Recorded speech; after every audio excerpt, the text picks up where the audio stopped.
গাজা শহরের উপকূলীয় সড়কে দীর্ঘ সারিতে চলছে গাড়ি, রিকশা আর গাধার গাড়ি, যেন মানুষের স্রোত বইছে। ইসরায়েলি বাহিনীর নতুন সামরিক অভিযানের আশঙ্কায় গাজা শহর ছেড়ে যাচ্ছেন হাজার হাজার ফিলিস্তিনি।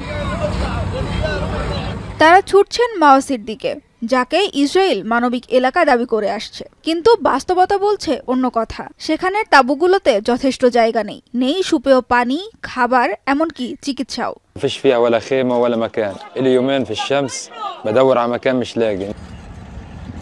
যুদ্ধ শুরুর পর থেকে বহুবার স্থানান্তরিত হয়েছেন গাজাবাসীরা। পুরো অঞ্চল এখন প্রায় ধ্বংসস্তূপে পরিণত।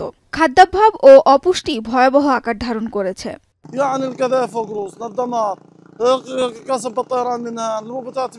ইসরায়েল বলছে তারা আরও তাঁবু, খাবার ও ওষুধ সরবরাহের চেষ্টা করছে, কিন্তু বাস্তবতা হলো মানবিক অঞ্চল বললেও সেখানে শুধু বোমাই পড়েছে বহুবার।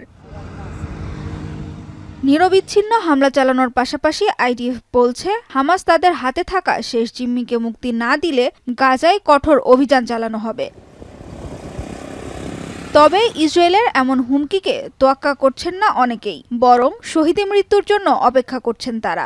গাজার স্বাস্থ্য কর্তৃপক্ষ জানিয়েছে শহরের দুটি প্রধান হাসপাতাল খালি করা হবে না। চিকিৎসকেরা রোগীদের ফেলে কোথাও যাবেন না। গত অক্টোবর থেকে এখন পর্যন্ত ইসরায়েলি হামলায় গাজায় নিহত হয়েছেন অন্তত 64,500, আহত হয়েছেন 1.5 লাখের বেশি। ধ্বংসস্তূপের নিচে আটকা পড়ে আছেন বহু মানুষ, আর যারা এখনো বেঁচে আছেন তাদের সামনে অনিশ্চিত ভবিষ্যৎ। সানজিদা ইসলাম তন্নি, এখন বিশ্ব।